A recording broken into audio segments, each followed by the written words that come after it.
how you feel about what's going on at HP right now.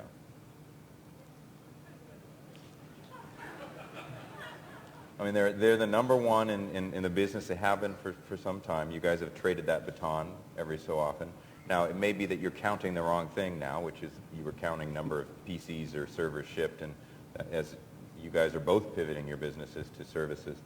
But, you know, you've been battling these guys for 27 and a half years, so how does it feel to watch that unfold?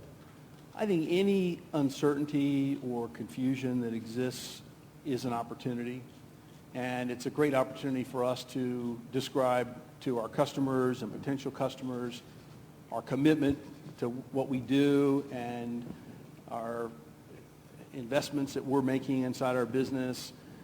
No question, we've seen significant opportunities as a result of the confusion and uncertainty there. If you think about the enterprise customers, these are customers that think about what's going to happen in a year or two, and you know that sort of thing just erodes their confidence very quickly. So plenty of opportunity for us. Also with partners, we have 100,000 partners now in our Partner Direct program, really fast growing, particularly recently.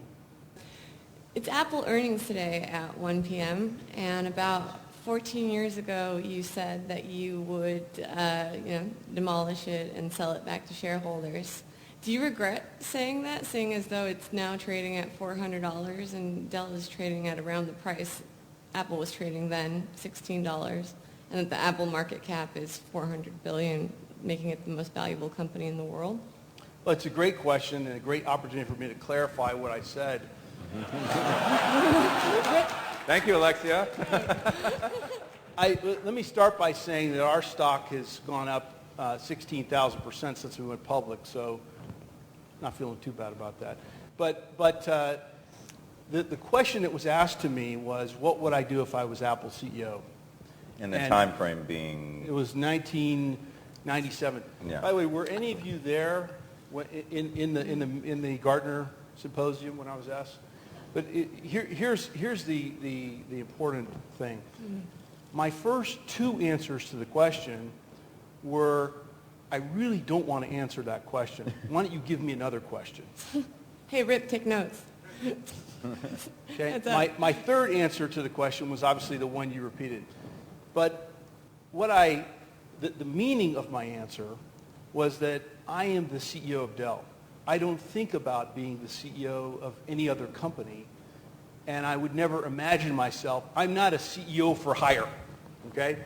And so if you ask me, what would I do if I was the CEO of any company, it's just not something I really think about. And so my answer was largely misconstrued, as you have stated, but certainly have tremendous respect for Apple. They've done incredibly well, and obviously Steve will be missed and was a friend, and got to know Steve. I met Steve when I was 16 years old.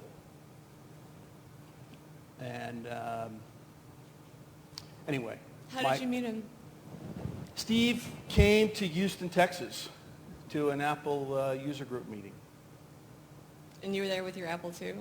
I was there with my Apple II. Awesome. So your answer is basically you couldn't imagine yourself being CEO of another company. So whatever I'm not a CEO for hire. I am Michael Dell, the founder of Dell. So I don't think about being the CEO of another company. So if someone had asked you the same question about McDonald's, you would have said, sell it back to shareholders? I would have said, why don't you give me another question? But which is what I said the first two times I answered the question.